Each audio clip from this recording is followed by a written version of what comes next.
So we're halfway through Lent. 3 weeks from today is Easter Sunday. 3 weeks ago we started Lent, and so we're exactly halfway through today. And what we've chosen to do this year is to kind of walk through Holy Week together. We began with Palm Sunday. We talked about the Last Supper, Jesus' time in the garden last week. Coming up, we're going to talk about Jesus' trials, and then the cross, and then the empty tomb. And so today is probably the shortest moment of time that Scripture deals with during Holy Week. It also is probably something that for us just seems very transitional in terms of how we read the story. It's something that we could even overlook sometimes, but I think it's there for a reason. Again, all four gospel writers include this part, but it's when Jesus was arrested. So this is kind of tacked on to Jesus' experience in the garden, where we talked about last week. This was a moment for him of that ultimate submission. You know, God, I know that you are able and you can take this cup from me, but nevertheless, not what I want, but what you want. Following from that, Jesus is arrested, and then he's taken, and, there's a number of different, kind of trials and groups that he's before going to the cross. This is kind of that transitional moment, but I think it's an important one. But I want to begin not at that arrest moment, and let's just say, for the sake of picking a time, that is 11:30 p.m. So 11:30, after Jesus has been in the upper room with the disciples, and then they've gone to Gethsemane and he's prayed. And now let's just say, again, we don't know, but let's say 11:30 is when they show up to arrest him. We know that it's nighttime, we know it's dark, but we don't know exactly what time. I want to fast forward to about 2:30 or 3 a.m. the following morning, just about 3 or 4 hours later. And I want you to picture with me two different individuals, two different men, probably right around the same age, maybe right around the same stature, similar background, similar religion, but very different life journeys so far. The first man, I want you to picture him. He is at home, and he's surrounded by his usual comforts and by his family. Though he is wide awake, the rest of the family is asleep. He is not rich, but he is not poor. He's just a normal man with a normal job. He is a devout follower. He goes to the temple every day, either for work or, for worship.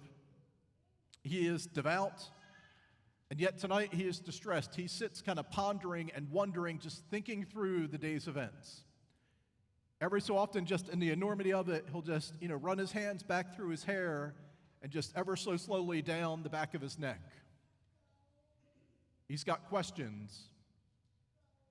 He's got all sorts of things running through his mind about who God is and how he's at work and what he's experienced in the past 24 hours.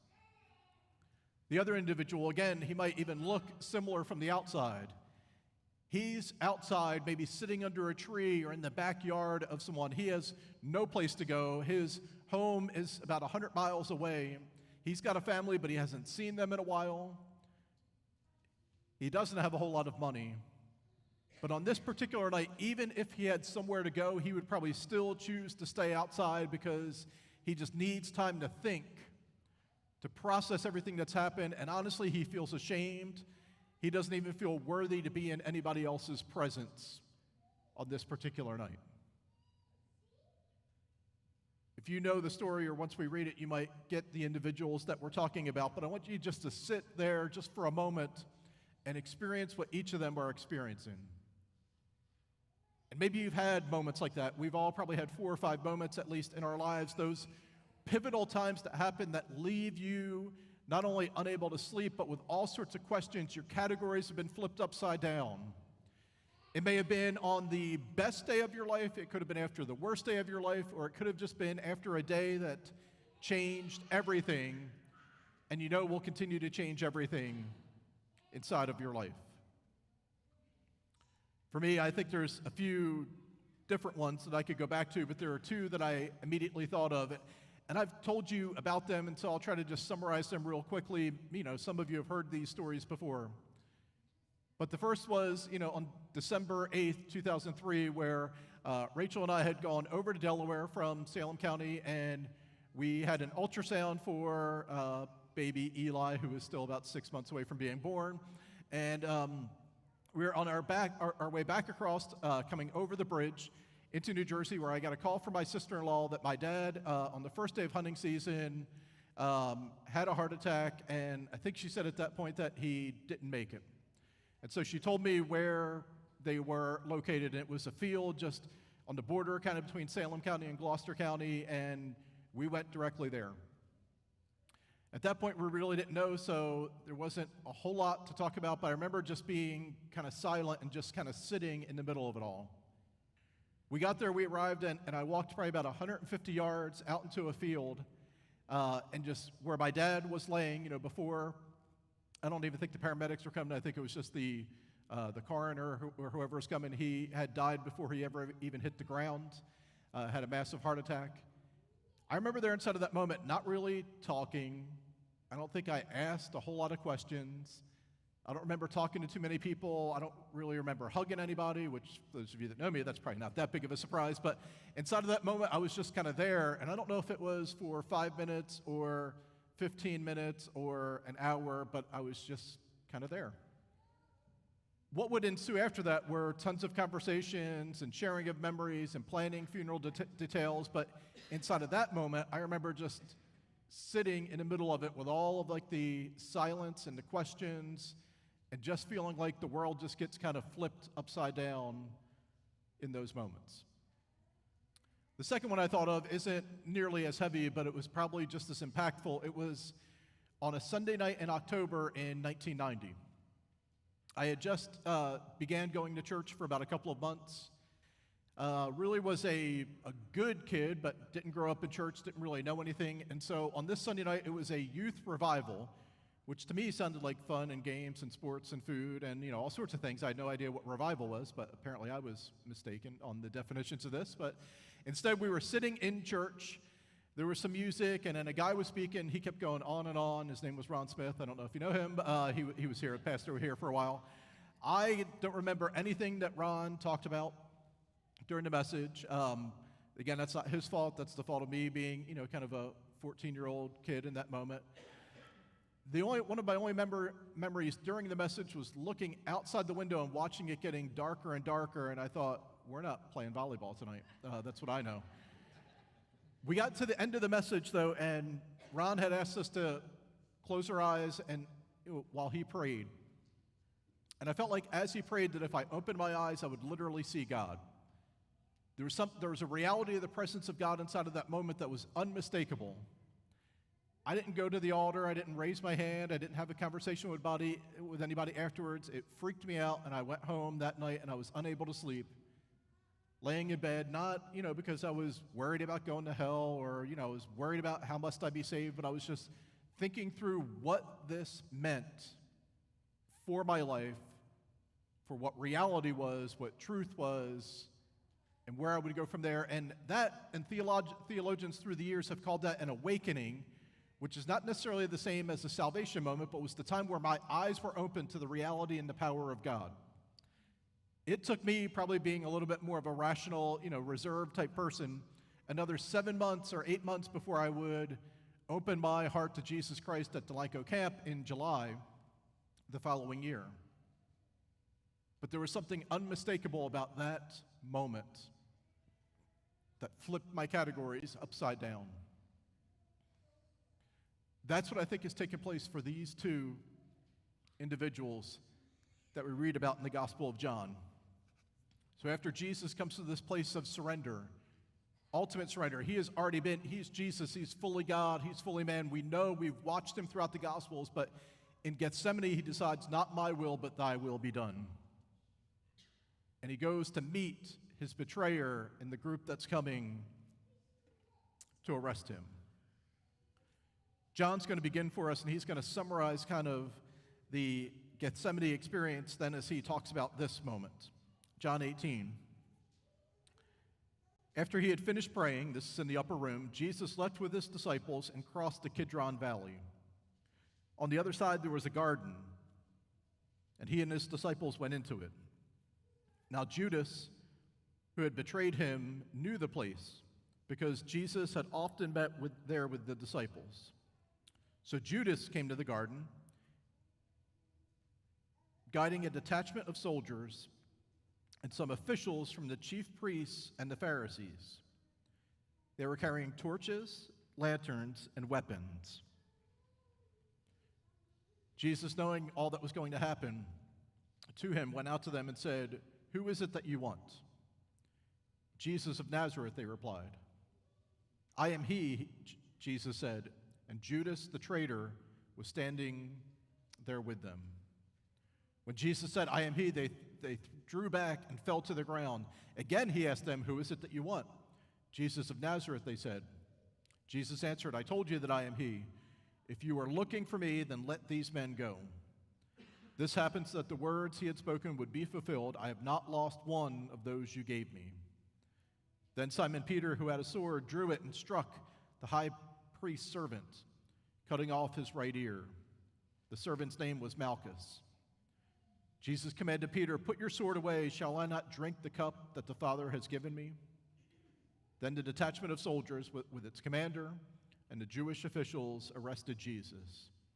They bound him and brought him to Annas, who was the father-in-law of Caiaphas, the high priest that year.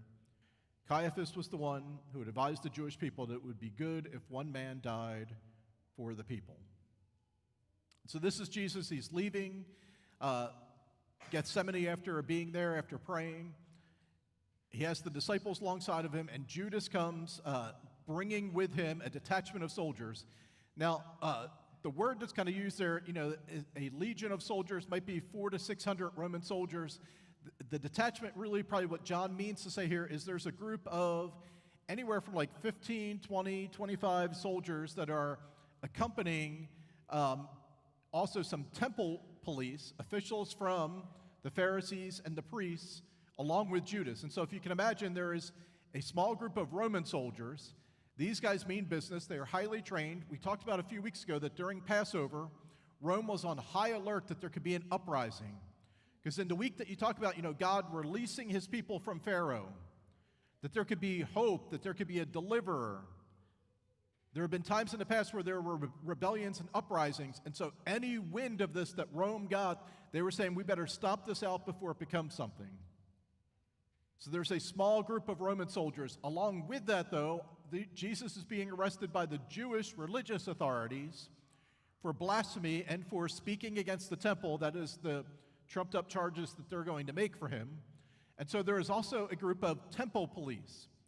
These are, think of them like, security guards, monitoring and watching out, because the temple, there's a lot of money that comes into the temple. There's, there are priests there. And so there's the protection of the place of God, the people of God, and the articles and the resources of God. And so these also are trained, not like Roman soldiers, but these are professionals who are involved in law enforcement there at the temple.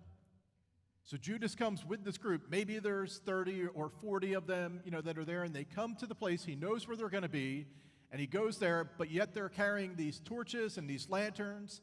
You can see this mob kind of moving through the darkness just outside of Jerusalem looking for Jesus. And think of the remarkable display of Jesus' power and sovereignty inside of this moment. They come with their torches and lanterns to arrest the light of the world, but yet it's Jesus that comes out to meet them. Judas betrays him with a kiss, but it's Jesus who says, it's me that's going to willingly lay my life down for the people. They come with their weaponry, and yet when Jesus says, I am he, those words that Moses ascribed, that God gave Moses, when they ask who I am, tell them I am. And so those words would have maybe been blasphemy for some, but in that moment it was powerful. And they took a step back and they fall down when he says those words, I am he. So they come with their weaponry, and yet they're reduced to laying on the ground when they meet him in his fullness.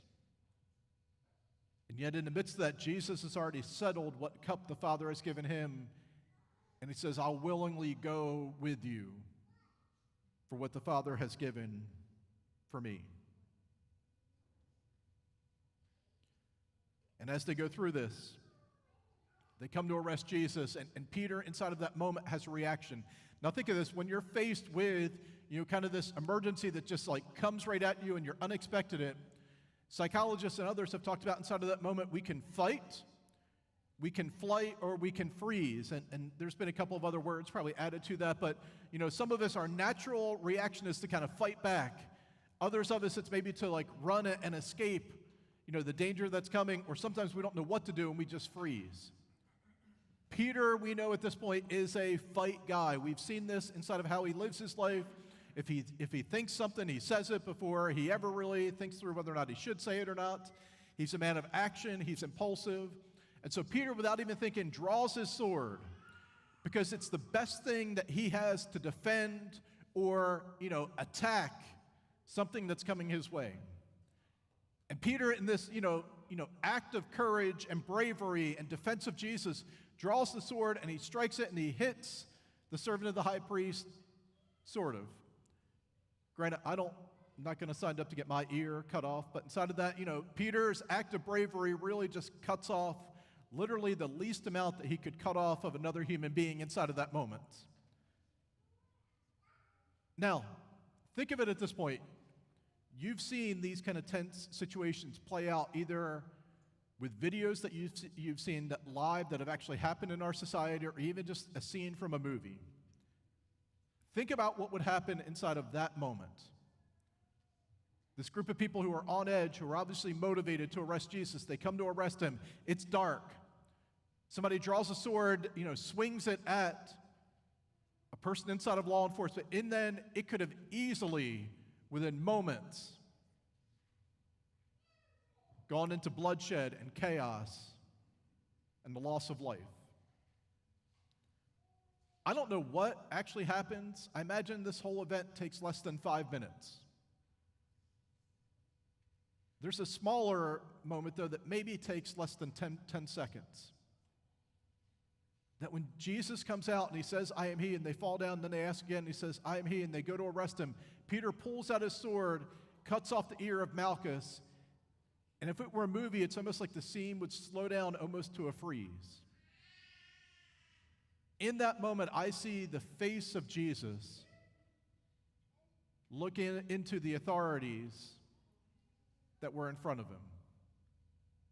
I see Jesus potentially lift up his hands to quiet down a tense moment.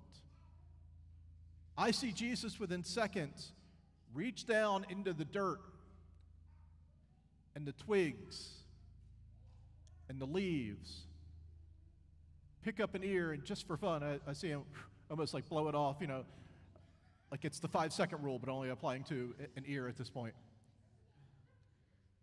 I see Jesus quiet the crowd. They see in his face something that's different. And he picks up the ear and he puts it back on Malchus's head. Not upside down, not off balance. This isn't haphazardly like a Mr. Potato Head thing where you just kind of plop it on. But in that moment, there's something that Malchus sees in Jesus that allows him to put his hand on his head. I don't think this could have taken very long, because you know how that situation could have just erupted quickly. But I think within seconds, they see in the face and the actions of Jesus, this doesn't need to escalate further because we see who he is. And he puts his hand on Malchus's head. And he motions to the other soldiers that they could stand down. And somehow at the same time, the disciples behind him kind of get the message as well. And then I see him, in my mind's eye, kind of turn around and put his hands behind him. And that verse, "No one takes my life from me, but I freely and willingly lay it down."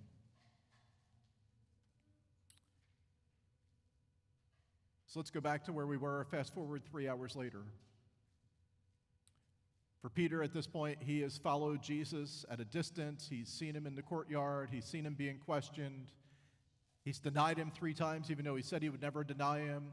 And then when the rooster crows, Peter, it says in Scripture, maybe some of the saddest words, when he heard the rooster crow, Peter went out and wept bitterly. I see Peter at 2:30 or 3 in the morning, maybe in the backyard of someone's house that he knew, weeping, crying, leaning up against a tree. He's left everything to follow Jesus. All the expectations he had of who he was supposed to be. Messiahs aren't supposed to die. Messiahs don't get arrested. We've seen him heal the sick. We've seen him raise the dead. He called me out onto the water and I walked on top of water. This is not the way this is supposed to go. Peter, if you were to be honest at this point, is both filled with regret, but also a little bit of frustration about what he expected to happen versus what actually happened. And he doesn't know what to do next. His greatest act of bravery was rebuked, and the one that he left everything to go follow is now arrested and being treated as a criminal. And Peter doesn't know what to do next. Malchus is even more intriguing to think about. We don't read about Malchus before this. We don't read a single thing about him after this.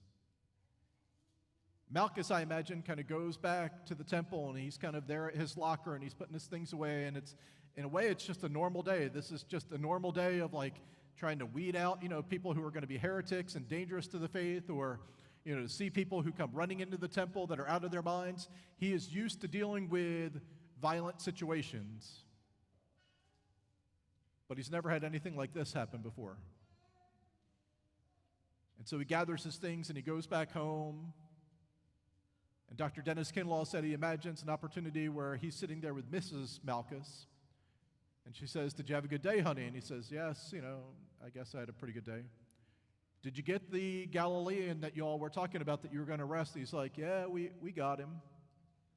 "Did everything go well? Is he in custody?" He's like, "Yeah, he's there now, with, the officials and everything. I don't know what's going to happen."